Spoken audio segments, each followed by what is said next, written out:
Well, let's get some reaction to what has been agreed here in Brussels today. We can speak to Margot Parker, who is an MEP for the UK Independence Party. She's an MEP for the East Midlands. Margot Parker, good to have you with us. Just looking at what the benefits are that Theresa May was spelling out from this deal. Outside the Common Agricultural Policy, bigger annual quotas on fishing, money that goes to the NHS, an end to freedom of movement, an end to the role of the ECJ. Those are the things you've campaigned on for years. We didn't campaign to cede far too much power initially in this deal, and I'm afraid that's exactly what she has done. It's not a good deal. It was a bad deal last week. It's just been actually endorsed by the 27 today. You'd expect that to happen, but it still remains a bad deal. We're tied in perpetuity. There's no firm leave date. We cannot go out and get trade deals with the rest of the world. And I personally felt that that was very important to help our economy immediately. 50% of our trade already is on WTO terms. So for me, I really wanted that positive side to be delivered. And this is just kicking the can down the road for 2 years to see what happens. We've got a new administration coming into the European Union next year. No idea what shape that will take, who they will be, what they will say. So it's not a good deal, and frankly, it shouldn't be offered to the British Parliament to have to ratify. We've had one of your fellow MEPs up here in the last hour, Elmar Brok, who has been on the steering committee for the European Parliament, and he says too much focus is being put on the backstop because there is now a provision to extend the transition, possibly until 2022, and because we start very close to each other, this is a trade deal that can be done inside 4 years. Well, that's all very well and good, and I understand why he would say that.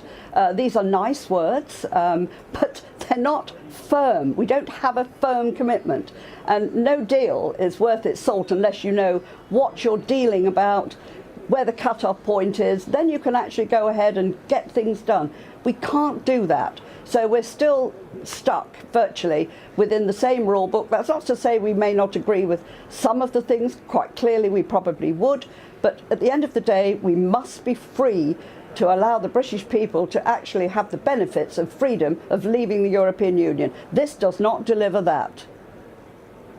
But would you accept, as the British Prime Minister set out in the last hour, that for all those things that I've spelt out that this deal focuses on, the cap, the fishing, the money, the NHS, etc., there has to be some compromise, because for a lot of people who didn't vote for Brexit, livelihoods are at stake. Well, I think there's been an immense amount of compromise. I mean, I've no idea what the EU compromise. I don't know. I'm not hearing a word about that. No, I don't think this is a good deal. It remains a rotten deal.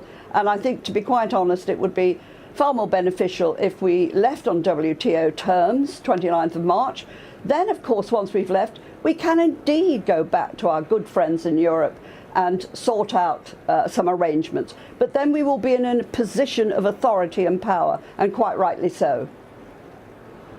And a quick word on what we've heard from the Remain side of the argument today, the idea that there could be a referendum or a general election around the corner. Would you rather have another referendum or an election rather than this deal? No, I don't think that's the option. We've already had a referendum. The people have spoken. I think to offer a second one is just via the back door. It's it's a large corporate globalist people that it benefits them, and they want to really crush the will of the people. Make no mistake, the people voted to leave. It is the government and the civil servants who wish to remain. That's what we're up against. They don't like what the people voted for. I'm afraid that's the fact and the simple truth of the matter. Margot Parker from UKIP, thank you very much indeed.